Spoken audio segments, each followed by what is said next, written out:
Hello friends.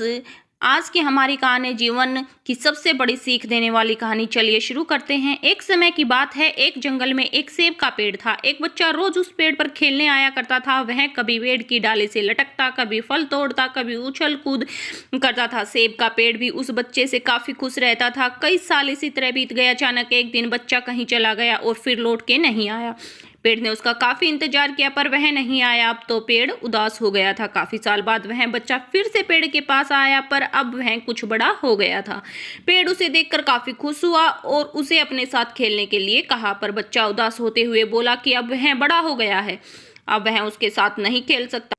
बच्चा बोला कि अब मुझे खिलौने से खेलना अच्छा लगता है, पर मेरे पास खिलौने खरीदने के लिए पैसे नहीं है। पेड़ बोला, उदास ना हो, तुम मेरे सेब तोड़ लो और इन्हें बेचकर खिलौने खरीद लो। बच्चा खुशी खुशी फल सेब तोड़ के ले गया, लेकिन वह बहुत दिनों तक वापस नहीं आया। पेड़ बहुत दुखी हुआ। अचानक कुछ दिनों बाद बच्चा, जो अब जवान हो गया था, वापस आया। पेड़ बहुत खुश हुआ और अपने साथ खेलने के लिए कहा, पर लड़के ने कहा कि अब वह पेड़ के साथ नहीं खेल सकता।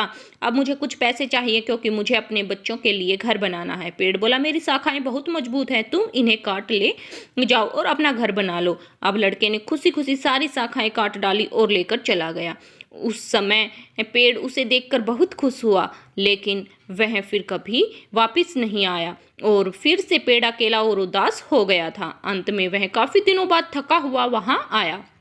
तभी पेड़ उदास होते हुए बोला कि अब मेरे पास ना फल हैं और ना ही लकड़ी, अब मैं तुम्हारी मदद भी नहीं कर सकता। बूढ़ा बोला कि अब उसे कोई सहायता नहीं चाहिए, बस एक जगह चाहिए जहां वह बाकी जिंदगी आराम से गुजार सके। पेड़ ने उसे अपनी जड़ों में पनाह दी और बूढ़ा हमेशा वहीं रहने लगा। यही कहानी आज हम सब की भी है मित्रों। इसी पेड़ की तरह हमारे माता पिता भी होते हैं। जब हम छोटे होते हैं तो उनके साथ खेलकर बड़े होते हैं और बड़े होकर उन्हें छोड़कर चले जाते हैं और तभी वापस आते हैं जब हमें कोई ज़रूरत होती है।